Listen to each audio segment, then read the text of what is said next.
Semua orang kalau ditanya, apakah pengen sukses? Pasti jawabannya pengen. Tapi apa yang membedakan antara orang yang sukses dan orang yang hanya mendambakan dan nggak bisa mendapatkan kesuksesan yang mereka pengen? Dan saya bakal bahas juga banyak pelajaran penting yang saya dapat dari buku ini untuk mengganti kebiasaan jelek dengan kebiasaan bagus.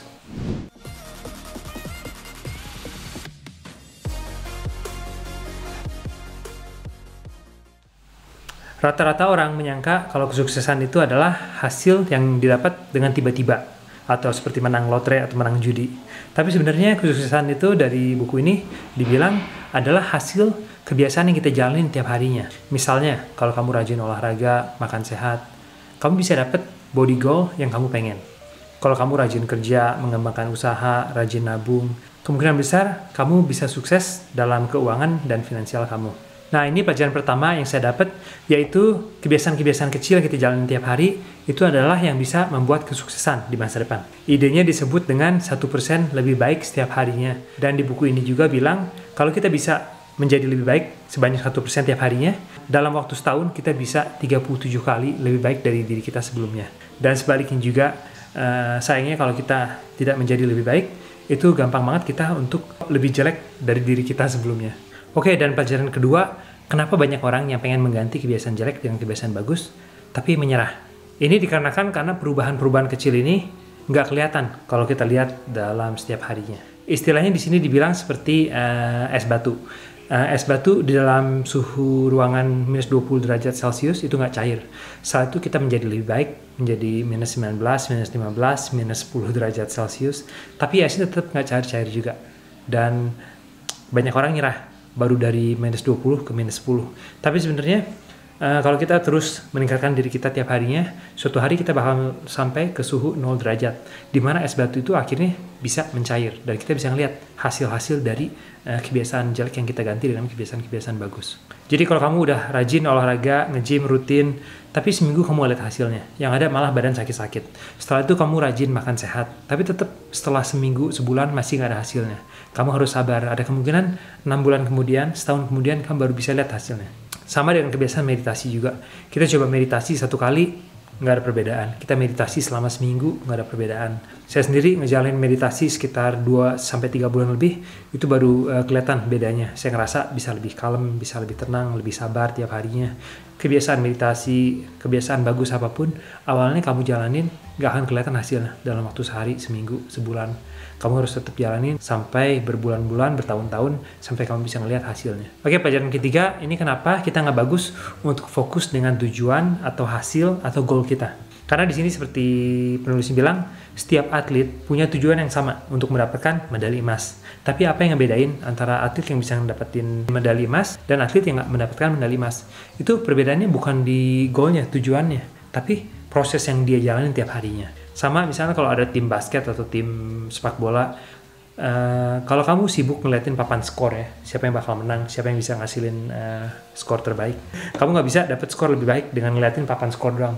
Tapi yang bisa bikin kamu mendapatkan skor itu justru kerja keras, latihan lebih rajin, tidur yang lebih cukup, pikiran yang lebih positif, dan hal-hal kecil ini yang bisa bikin kamu menjadi atlet yang lebih baik, dan akhirnya bisa mudah-mudahan memenangkan medali emas yang kamu pengen. Oke, dan salah satu masalah utama dengan fokus dengan tujuan atau hasil itu adalah pola pikir yang kita pikir bahwa kebahagiaan tuh selalu ada di masa depan. Jadi saya nggak akan bahagia sekarang karena saya belum bisa mendapatkan yang saya pengen, mendapatkan medali emas, mendapatkan uang yang saya pengen, mendapatkan rumah yang lebih besar, mendapatkan mobil yang lebih bagus, atau apapun tujuan kamu. Dan suatu hari kalau kamu bisa mendapatkan goal tersebut, tujuan yang kamu pengen, kemungkinan besar kamu bakal merasa nggak bahagia lagi. Karena kebahagiaan tuh ada di perjalanannya atau di prosesnya. Kalau kamu misalnya fokus untuk, saya bakal bahagia kalau saya dapat 5M, dan kamu setiap harinya belum dapat 5M, kamu tiap hari bete. Oke? Dan saya yakin sampai kamu mendapatkan 5M tersebut, suatu hari kamu bakal bete lagi. Karena kamu bakal mengganti goal kamu menjadi 10M misalnya. Jadi orang yang bahagia itu adalah orang yang bisa menikmati perjalanan atau proses untuk mendapatkan tujuan atau goal mereka. Sama mau apapun ini ya, mau dengan hubungan antara pasangan, mau ini usaha atau bisnis. Kalau kamu punya suatu bisnis, kamu jalanin bukan karena kamu suka dengan ngejalanin bisnis itu, tapi karena pengen mendapatkan uang dari bisnis itu, kemungkinan besar kamu gak akan bisa sukses. Karena pada saat orang lain gak membeli produk kamu, oke, kamu otomatis gampang nyerah. Tapi kalau orang melakukan sesuatu karena saya suka membantu orang lain, ini adalah sesuatu yang saya bakal jalanin walaupun nggak dibayar sama orang lain gitu, karena emang saya suka. Nah, orang tersebut bisa kemungkinan besar lebih sukses. Oke, jadi itu pelajaran ketiga. Fokusnya jangan di tujuan, hasil, atau goal aja, tapi kita harus fokus di perjalanannya, proses untuk mendapatkan dan menikmati perjalanan untuk mendapatkan goal kamu. Oke, berikutnya ini pelajaran yang penting banget.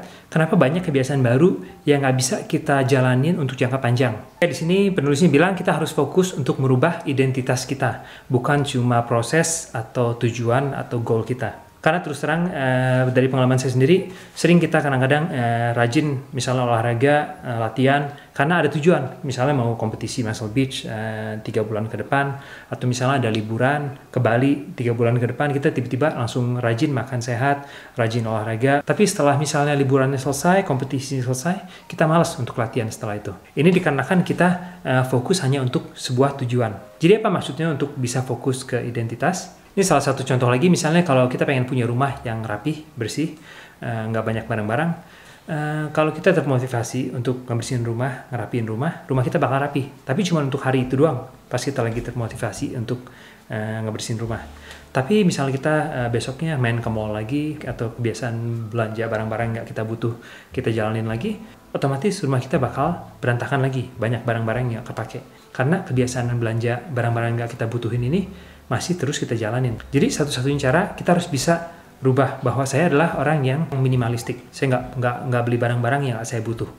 Saya adalah orang yang peduli lingkungan. Saya adalah orang yang rapih. Dan itu adalah cara untuk kita bisa bikin rumah kita bersih selamanya. Bukan cuma hari itu doang pas kita lagi semangat buat ngebersihin rumah. Oke, dan pelajaran berikutnya, gimana caranya untuk memperkuat atau mengkonfirmasi identitas baru kita.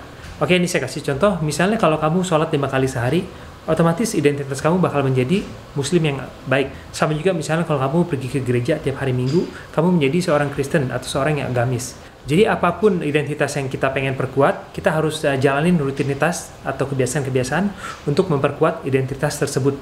Contohnya, kalau saya pengen jadi seorang YouTuber ya, kalau saya upload video sekali ke YouTube, itu saya nggak ngerasa saya seorang YouTuber.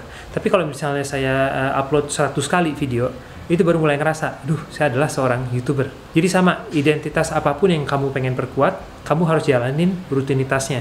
Kalau kamu pengen dapat body goal kamu, berarti kamu harus punya identitas adalah seorang yang peduli dengan kesehatan, dan seorang dengan yang peduli kesehatan selalu makan yang sehat. Semakin kita jalanin rutinitas atau kebiasaan sebagai identitas baru kita, semakin identitas baru kita itu semakin kuat. Oke, dan pelajaran paling penting dari buku ini yaitu 4 hukum atau 4 teknik gimana caranya untuk berhenti kebiasaan jelek dan memulai kebiasaan baik. Dan 4 hukum ini panjang banget yang bakal saya omongin, jadi saya bakal masukin ke dalam part kedua dari video ini. Oke deh, segitu aja untuk video bagian pertama. Semoga ngebantu, dan jangan lupa juga untuk subscribe dan nyalakan lonceng supaya nggak ketinggalan untuk video-video berikutnya.